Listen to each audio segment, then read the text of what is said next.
Hello everyone, आप लोग कैसे हैं। आज की नेक्स्ट क्वेश्चन सीरीज को हम स्टार्ट करते हैं इलेक्ट्रोकेमिस्ट्री से।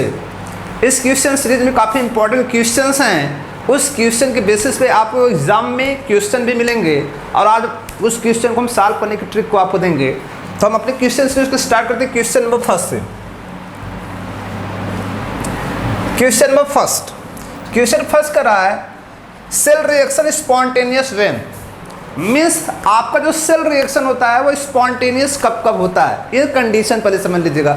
सेल रिएक्शन स्पॉन्टेनियस होने का मतलब जो स्वतः चलता हो। तो स्पॉन्टेनियस होने के लिए जो आपका ई सेल होना चाहिए, जो ई सेल होना चाहिए वो क्या होना चाहिए, पॉजिटिव होने पर स्पॉन्टेनियस होता है। क्या होता है, पॉजिटिव।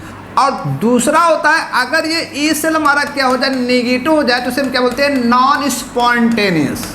नॉन स्पॉन्टेनियस सिचुएशन को आप क्लियर करें। ये आपको सिचुएशन दी गई है और नाउ नेक्स्ट सिचुएशन एक ये भी होती है कि अगर आपको यहाँ पर गिब्स एनर्जी स्टैंडर्ड कंडीशन में होता है delta G nought is equal to minus n F E cell. अगर हम इसको भी देखें तो यहाँ पे हमें देख सकते हैं कि अगर हम फैराडे कांस्टेंट और नंबर ऑफ मोल को फिक्स कर दें तो हम ई नॉट सेल से इसको चेक कर सकते हैं सॉरी। तो यहाँ से मिल सकता है कि किसकी वैल्यू क्या होगी। इसको अगर नॉट भी आप लगा सकते हैं तो ये सेल भी लिख सकते हैं, नॉट सेल भी लिख सकते हैं, वो तो कंडीशन डिपेंड करती है। तो यहाँ पर अगर जनरली हम देखें तो इस सिचुएशन में आप बता सकते हैं कि दोनों कांस्टेंट कर दें। बताओ ये डेल्टा जी जब ई सेल पॉजिटिव होगा तो डेल्टा जी हमारा क्या हो जाएगा, बताओ। पॉजिटिव के लिए ये पॉजिटिव क्या हो जाएगा, डेल्टा जी हमारी क्या हो जाएगी, नेगेटिव। तो डेल्टा जी जो गिब्स एनर्जी होती है इस केस में स्पॉन्टेनियस होता है। और अगर ये डेल्टा जी नॉट की वैल्यू आपकी क्या होती है, ये अगर क्या हो जाए, अगर ये आपकी पॉजिटिव हो जाए तो उसे हम बोलेंगे नॉन स्पॉन्टेनियस। ये सिचुएशंस होती है। ये दो सिचुएशन आपके दिमाग में होनी चाहिए। अब क्वेश्चन कह रहा है cell reaction spontaneous when E nought reduction. E nought reduction मतलब हाफ सेल की बात कर रहा है। यहाँ पर ई सेल का मतलब फुल सेल की बात हो रही है, यह हाफ सेल की बात कर रहा है, negative. A nought reduction is positive. तो हाफ सेल की बात हम नहीं करेंगे भैया, फुल सेल की बात करेंगे। तो ये दोनों स्टेटमेंट गलत हैं क्योंकि हाफ सेल को शो कर रहे हैं। नाउ थर्ड स्टेटमेंट कह रहा है delta G nought is the negative. Yes, delta G nought is negative spontaneous के लिए होता है and delta G nought is positive. ये तो होगा नहीं, तो हमारा जो ऑप्शन होगा राइट होगा वो थर्ड होगा, delta G nought is the negative for the spontaneous. ये आप इस रामबाड़ को दिमाग पे रखिए। ये दो सिचुएशन में सेल क्या होता है, स्पॉन्टेनियस और नॉन स्पॉन्टेनियस कब होता है। चलो नेक्स्ट क्वेश्चन की तरफ चलते। Reduction potential for the following half cell reaction.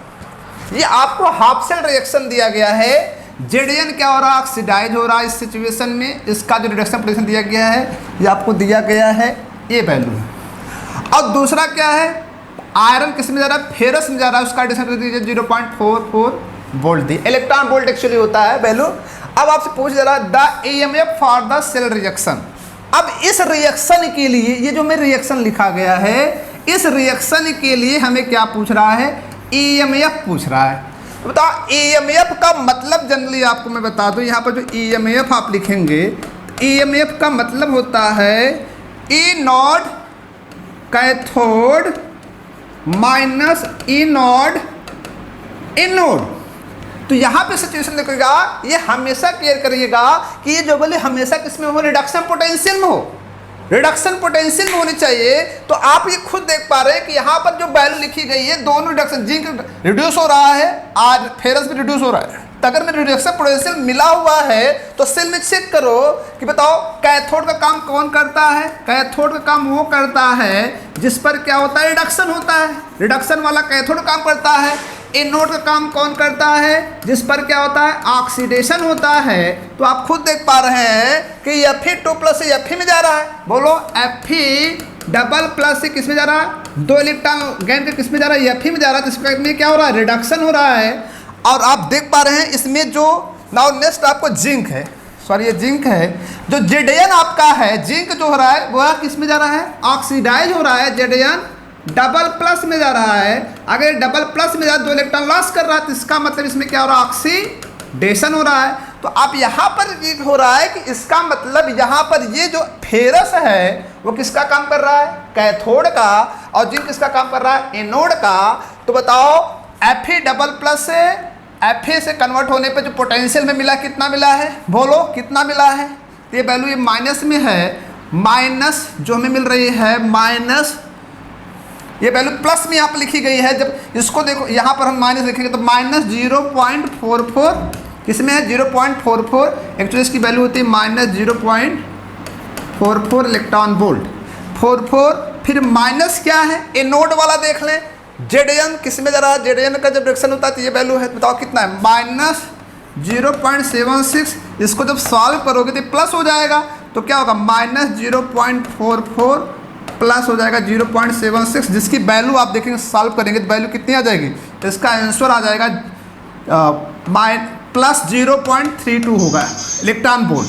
तो ये वैल्यू अगर देखा जाए तो ऑप्शन हमारा क्या होगा, फर्स्ट सही होगा। तो हमेशा क्लियर करें E naught cathode minus E minus anode, ये फार्मूला आप तब यूज करेंगे जब ये पोटेंशियल किसमें रिडक्शन पोटेंशियल वैल्यू दी गई हो। तो यहाँ पर आप देखें रिडक्शन पोटेंशियल दिया गया है, जिंक मेटल का भी दिया गया और आयरन मेटल का भी दिया गया है, ये ध्यान दें, उसके बेसिस पर आप देख सकते हैं। और सेल में आपको ये चेक करना है किसका ऑक्सीडेशन और किसका रिडक्शन, तो उससे आप कैथोड को चेक कर सकते हो और एनोड को। नाउ नेक्स्ट क्वेश्चन तरफ, equivalent conductance of NaCl HCl C2H5 COO at dilute R, ये वैल्यू दी गई है। मतलब 3 इक्विवेलेंट जो आपके इलेक्ट्रोलाइट्स हैं उनके इनफाइनाइट डायल्यूशन में क्या दिया गया है, इक्विवेलेंट कंडक्टेंस दिया गया है। और आपसे किसका पूछ रहा है, इसके रिस्पेक्ट में C2H5 COO का पूछा जा रहा है। ये कोलराउस लॉ का रूल पर ये क्वेश्चन बनाया गया है। तो सबसे सिंपल तरीका मैं आपको बताना चाहूँगा इस रूल को हम कैसे अप्लाई करते हैं। एक्चुअली हमेशा आप केयर करेंगे कि हमें इनफाइनाइट डायल्यूशन पर C2H5 COOH की वैल्यू फाइंड करनी है। और हमें कौन कौन सी वैल्यू दी गई है तो देख लें। हमें वैल्यू दी गई है इनफाइनाइट पे किसकी दी गई है, बोलो NaCl की दी गई है। इनफाइनाइट में किसकी दी गई है, HCl की दी गई है। इनफाइनाइट में किसकी दी गई है, C2H5 COO की दी गई है। तो मैं आपको सिंपली बताना चाहूँगा, अगर इसको हम ब्रेक करें तो ये क्या हो जाएगा Na प्लस क्या हो जाएगा इनफाइनाइट डायल्यूशन Cl माइनस, इसको ब्रेक करोगे इनफाइनाइट डायल्यूशन पर इक्विवेलेंट कंडक्टेंस S प्लस की होगी, प्लस क्या होगी इनफाइनाइट डायल्यूशन Cl माइनस के। अगर इसको हम ब्रेक करें तो ये हो जाएगा इनफाइनाइट डायल्यूशन क्या C2H5 COO माइनस प्लस क्या हो जाएगा इनफाइनाइट डायल्यूशन पे क्या Na प्लस का हो जाएगा। तो ये सिचुएशन होती है। तो सबसे सिंपल तरीका होता है कि ये वैल्यू में निकालनी है। अगर ये वैल्यू में निकालनी तो मैं आपको सिंपली बताना बस ये चाहूँगा कि आप बस ये चेक कर लें कि इसमें 2 कंपोनेंट हैं, बोलो हैं कि नहीं, एक S प्लस है क्या है स्ट्रेट आयन है। तो आप सबसे पहले देख लें कि इन 3 गिवन कंपोनेंट में किस किस में इसके कंपोनेंट मैच कर रहे हैं। एक कंपोनेंट कम से कम मैच करना चाहिए। अब जो जो कंपोनेंट मैच करेंगे उनकी इक्विवेलेंट कंडक्टिविटी में क्या करनी है, ऐड करनी है। और जो मैच नहीं करेंगे उन्हें क्या करना है, सब्ट्रैक्ट करना है। तो बताओ NaCl में Na प्लस होता है Cl माइनस, इसमें क्या होता है C2H5 COO minus H plus. क्या कोई कंपोनेंट मैच कर रहा है, नहीं कर रहा है। ऐसे सिचुएशन में C2H5OH तो भाई मैच नहीं कर रहा है, C2H5OH मतलब सॉरी NaCl मैच नहीं कर रहा है। तो ऐसे सिचुएशन कौन मैच कर रहा है, HCl में से एक H प्लस मैच कर रहा है, H प्लस इसमें से एक निकलेगा। अगर इसको हम ब्रेक करें C2H5 COOH को ब्रेक करें तो हमें क्या मिलेगा C2H5 COO। अगर इसको इन्फिनिटी डायल्यूशन लिखा जाए तो हम इसको ऐसे लिख सकते हैं, प्लस क्या होगा इन्फिनिटिव क्या होगा S प्लस होगा। जैसे मैच करने वाले क्या हैं, एक इसमें से मैच कर रहा है और एक इसमें से S प्लस कर रहा है। तो इसमें जो मैच कर रहा है एटलीस्ट 1 कंपोनेंट मैच करेंगे उन्हें जोड़ना है, और जिसमें जो मैच नहीं करता उसको सब्ट्रैक्ट करना है। तो NaCl में से कोई ऐसा कंपोनेंट नहीं है जो C2H5 COO मैच करे, इसलिए NaCl वाली वैल्यू हम सब्ट्रैक्ट करेंगे। तो इस फार्मूले में डायरेक्ट लिख सकते हैं लैम्डा इन्फिनिटिव क्या होगा C2H5 COO plus lambda infinitive क्या होगा HCl होगा माइनस लैम्डा इन्फिनिटिव क्या होगा NaCl। अब आप खुद समझ सकते हैं ये हमारा फार्मूला हो जाएगा, हम इस वैल्यू को डायरेक्टली सॉल्व कर सकते हैं। तो चलो इस वैल्यू को ले लेते हैं। तो बताओ C2 इस वैल्यू कितनी, बताओ ये वैल्यू कितनी है। अगर इस वैल्यू को देखें तो ये वैल्यू कितनी है, तो ये हमारी थर्ड वैल्यू है C2H5, ये वैल्यू हमारी 91 है। प्लस HCl की वैल्यू कितनी है? HCl की वैल्यू अगर आपको दिख रही होगी वो कितनी होगी? 91 में कितना जुड़ना है? 91 प्लस 400 26.16 माइनस किसको करना है? 126.45 अगर हम करेंगे, 0.45 अगर करें तो इसे देखो 0.45 ये 45 है। अगर इसको हम करेंगे तो बस इसी को हम सॉल्व कर दें, मतलब 91 426 प्लस इसमें से इसको जोड़ दें और इसको क्या कर दें? सब्ट्रैक्ट कर दें। जब इसको हम सब्ट्रैक्ट करेंगे तो हमें इसका जो आंसर मिलेगा वो मिलेगा 390.71 और इसकी जो यूनिट होती है आप खुद देख पा रहे हैं, ohm inverse semi square, ohm inverse semi square, जो कि लिखी नहीं गई है। तो जो इसका आंसर होगा वो सेकंड होगा, जिसकी यूनिट होगी ओम इनवर्स सेमी स्क्वायर। ये भी यूनिट पूरी लिखी जाती है। इस प्रकार आप देखेंगे कोलराउस लॉ में बस आपको ये टर्मिनोलॉजी यूज करनी है कि जो कंपोनेंट मैच करेंगे उन्हें जोड़ना है और जो मैच नहीं करेंगे उनकी वैल्यू को घटाना है, बस यही आपको करना है। नाउ नेक्स्ट क्वेश्चन की तरफ चलते हैं। The standard electrode potential of 3 metals XYZ, x का कितना XYZ ये वैल्यू दी गई। तो यहाँ पर स्टैंडर्ड डेसिमल पोटेंशियल दिया गया, मतलब यहाँ पर E नॉट किसका? यक्स का दिया गया है, कितना? यक्स का दिया गया -1.2 वोल्ट, E नॉट वाई का दिया गया है प्लस 0.5 वोल्ट और E नॉट जेड का दिया गया है -3.0 वोल्ट। तो आपको मैं जल्दी बताना चाहूँगा, जो रिड्यूसिंग पावर होता है उसका मतलब था रिड्यूसिंग एजेंट। तो रिड्यूसिंग एजेंट का मतलब होता है, रिड्यूसिंग पावर का मतलब होता है reducing power, reducing agent, reducing agent. Reducing agent का मतलब ये खुद समझ लें कि जो अपने खुद को क्या कर रहा हो? ऑक्सीडाइज कर रहा हो और दूसरे को क्या कर रहा है? रिड्यूस कर रहा हो, अपने को ऑक्सीडाइज कर रहा हो। लेकिन इलेक्ट्रोकेमिकल सीरीज में आप देखेंगे सब रिडक्शन की सीरीज बनाई गई है, और लेकिन ये किसकी बात कर रहा है? ऑक्सीडेशन की बात कर रहा है। तो जब हम लोग यहाँ पर देखेंगे, जब टॉप टू बॉटम चलेंगे तो रिडक्शन की वैल्यू बढ़ती है, दैट इज पॉजिटिव वैल्यू बढ़ती है। लेकिन इस सिचुएशन, ऐसे क्वेश्चन को सॉल्व करने के लिए मैं सिंपली आपको फार्मूला दे रहा हूँ कि जो रिड्यूसिंग पावर होता है, रिड्यूसिंग पावर इनवर्सली होता है किसके? स्टैंडर्ड इलेक्ट्रोड पोटेंशियल के, स्टैंडर्ड इलेक्ट्रोड पोटेंशियल के, स्टैंडर्ड इलेक्ट्रोड पोटेंशियल के इनवर्सली होता है। आप ये खुद देख सकते हैं, जिसकी वैल्यू सबसे कम होगी उसका रिड्यूसिंग पावर सबसे ज़्यादा होगा। तो सबसे कम वैल्यू Z की है जो कि माइनस में है, फिर X की है जो कि माइनस में है, वो भी है, प्लस में कौन है? Y। तो बताओ यहाँ पर अगर देखा जाए तो सबसे, ये तो डिक्रीजिंग ऑर्डर है, तो सबसे हाईएस्ट कौन होगा? Z होगा इसके अकॉर्डिंग, फिर कौन होगा? X होगा, फिर Y होगा। तो ये ऑप्शन नंबर हमारा क्या होगा? सेकंड क्या होगा? राइट होगा। राइट आंसर हमारा यही होगा। नाउ नेक्स्ट क्वेश्चन तरफ आते हैं। An increase in equivalent conductance of an strong electrolyte with dilution is mainly due to equivalent conductance of with the dilution.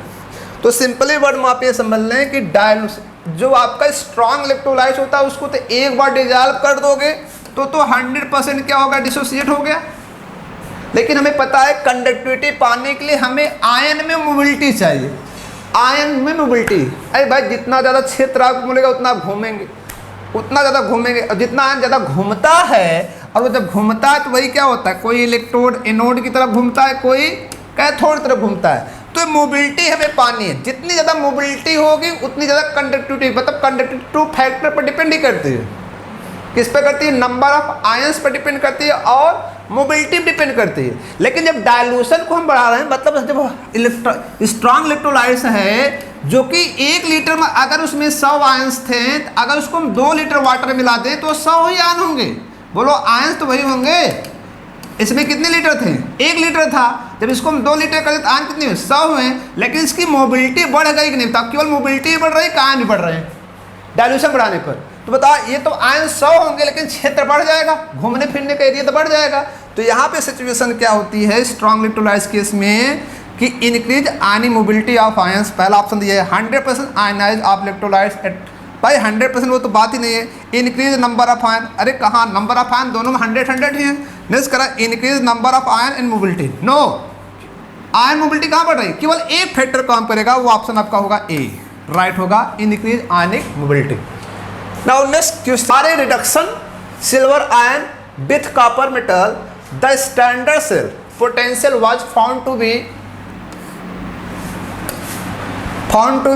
आपको दिया गया plus 0.46 volt at 25 degree centigrade temperature. The value of standard Gibbs free energy, आपसे Gibbs free energy पूछ रहा है तो simple तरीका सबसे पहले जान दें, standard Gibbs free energy equal to होता क्या, डेल्टा जी इक्वल टू होता है minus n F E naught cell, ये फार्मूला होता है।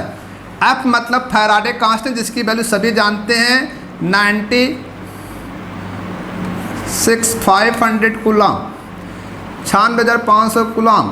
एन मतलब number of mole of electron, ये मोल ऑफ इलेक्ट्रॉन की बात हो रही है, ये ई सेल है। तो आप यहाँ पर खुद देख सकते हैं, पहले चेक करें एक कह क्या, reduction of silver ion with the copper, silver ion का रिडक्शन हो रहा है विद द कॉपर। तो यहाँ पर आप देख सकते हैं सिल्वर आयन क्या होता है Ag प्लस, और रिडक्शन किसके साथ कर रहा है, कॉपर के साथ कर रहा है। तो बताओ जब ये रिडक्शन करेगा तो इसमें किस में जाएगा, Ag में जाएगा, कॉपर पर तो कोई चार्ज बनेगा। तो मैं आपको बताऊँ कॉपर का जो रिडक्शन पावर होता है वो किस में जाना चाहेगा, अगर इसको हम देखें कॉपर डबल प्लस में जाना चाहेगा। तो यहाँ पे कितने मोल्स यूज़ करने में, 2, तो 2 अगर हम यहाँ पे लगाएं तो यहाँ पे सिचुएशन आप खुद देख सकते हैं, यहाँ पे कितने इलेक्ट्रॉन की चेंजिंग हो रही है, कितने इलेक्ट्रॉन्स रिडक्शन कर रहे हैं। तो बताओ सिल्वर का एक इलेक्ट्रॉन एक मोल के लिए क्या हो रहा है, गेन किया जा रहा है, तो ये कितने लॉस कर रहा है कॉपर, तो कॉपर अपने को कॉपर डबल प्लस में जाने के लिए 2 इलेक्ट्रॉन लॉस कर रहा है। इसका मतलब वह 2Ag प्लस 2 इलेक्ट्रॉन गेन कर किस में गया, 2Ag में। तो यहाँ पे बताओ जो N की वैल्यू इस रिएक्शन के थ्रू मिल रही है वो कितनी मिल रही है, 2 मिल रही है। तो अगर इस वैल्यू को हम रखें तो क्या रखेंगे, -2 × 96500 इंटू क्या हुआ बताओ, ई सेल की वैल्यू दी गई है, ई सेल कितना दिया गया है प्लस 0.46, तो 0.46।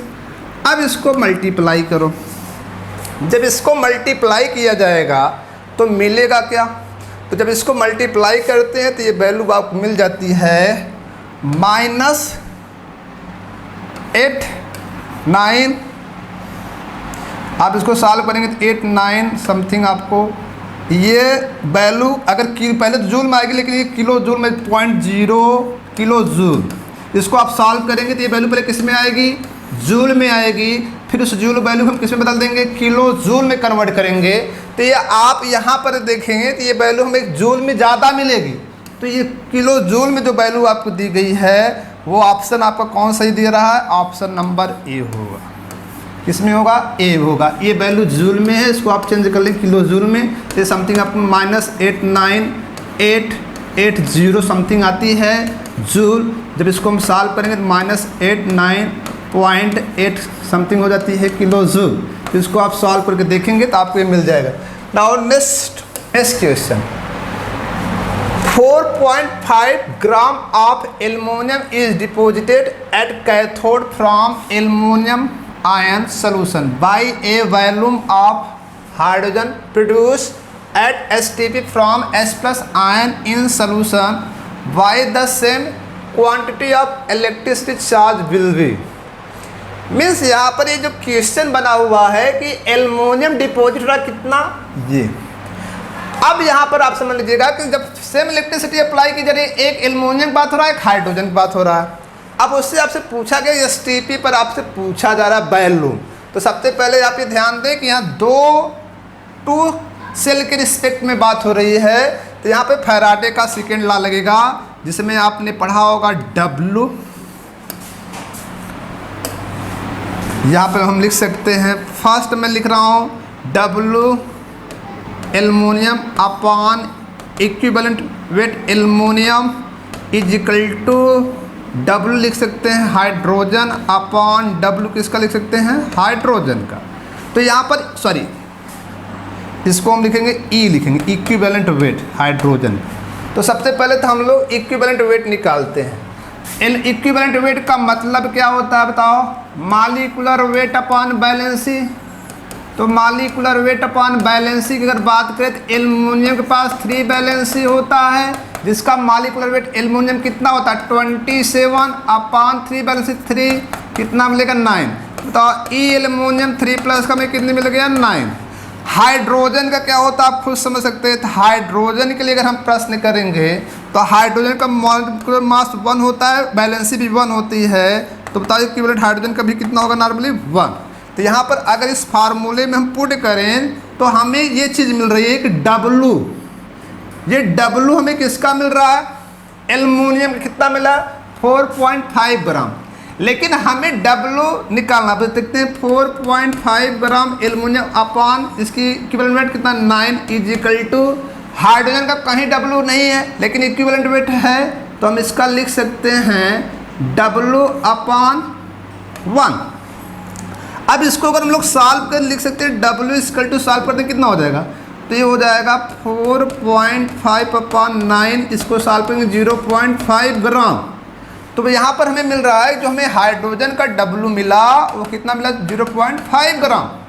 अब सिंपली वर्ड बताइएगा 1 मोल हाइड्रोजन गैस, 1 मोल हाइड्रोजन गैस मतलब H2, 1 मोल हाइड्रोजन गैस का जो वॉल्यूम होता है STP कितना होता है 22.4 लीटर होता है। बोलो होता है कि नहीं? तो यहाँ पर 1 मोल हाइड्रोजन गैस को होता है। तो अब 1 मोल में कितने ग्राम है खुद देख सकते हैं, H2 गैस है। तो बताओ H2 गैस का अगर मान अगर देखेंगे तो इसमें कितना, तो सिंपली अगर मान लें हम इसको 2 ग्राम पर स्प्रे में देखें, 2 ग्राम कितने लीटर मिलेगा 22.4 लीटर मिलेगा। अब हमें कितने ग्राम का लीटर बदलना है? बोलो कितने ग्राम का लीटर बदलना है? तो हमें मिला 0.5 ग्राम। तो 0.5 ग्राम का मतलब 22.5 अपॉन 2 इंटू 0.5। अगर इसको हम सॉल्व कर देंगे तो वैल्यू आप खुद समझ सकते हैं कि कितनी हो जाएगी। 22.5 हाफ करेंगे तो क्या होगा 11.2 होगा। अब 11.2 में 0.5 का मल्टीप्लाई कर दिए, इसका आधा हो जाएगा, समथिंग 5.6 लीटर आएगा। तो 5.6 लीटर इसका क्या हो जाएगा? ऑप्शन हो जाएगा आंसर नंबर डी। कौन हो जाएगा? Answer number D. क्योंकि 1 मोल H2 का जो वेट होता है ग्राम 2 ग्राम होता है। 2 ग्राम STP कितना होता है 22.4 लीटर। 0.5 ग्राम हमें मिला हुआ है। 0.5 ग्राम में कितने लीटर मिल जाएंगे 5.6 लीटर मिलेंगे। डी ऑप्शन हमारा क्या हो जाएगा? Next question, the specific conductance of 0.1 N KCl solution at 23 degree centigrade temperature ये है। स्पेसिफिक कंडक्टेंस मतलब कापा, आपको कापा दिया गया है 0.012।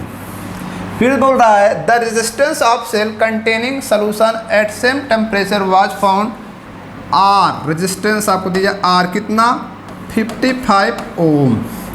अब आपसे पूछ रहा है the cell constant, cell constant आपसे पूछ रहा है। तो सेल कांस्टेंट आपसे पूछ रहा है तो सेल कांस्टेंट आपको निकालना है। तो सबसे सिंपली वर्ड में आप सबसे पहले समझ लें कि आप जनरली ये जानते रहें कि जो आर होता है R इज इक्वल टू होता है rho into L by A, length of wire upon area of wire. R मतलब रेजिस्टेंस होता है, रो मतलब स्पेसिफिक रेजिस्टेंस होता है। अब इस रो को अगर मैं लिखना चाहूँ तो रो इज इक्वल टू हो जाएगा R इंटू ए अपॉन एल, इसको बोलते हैं स्पेसिफिक रेजिस्टेंस। जो कापा होता है वह स्पेसिफिक कंडक्टेंस होता है। तो कापा इज इक्वल टू अगर हम लिखेंगे तो 1 बाई क्या होगा रो। तो 1 बाई रो के रिस्पेक्ट में अगर हम लोग देखें तो ये फार्मूला हमारा मिल जाएगा कापा इज इक्वल टू, ये क्या हो जाएगा? तो यहाँ पर कापा इज इक्वल टू हम लिख सकते हैं 1 बाई रो, मतलब एल ऊपर जाएगा तो ये हो जाएगा एल अपॉन आर इंटू ए। अगर इसको हम लिखें कापा इज इक्वल लिख सकते हैं 1 by R into L by A. और जो सेल एल बाई ए होता है यही हमारा क्या होता है सेल कांस्टेंट। अब हमें आर भी मिल रहा है और कापा भी मिल रहा है।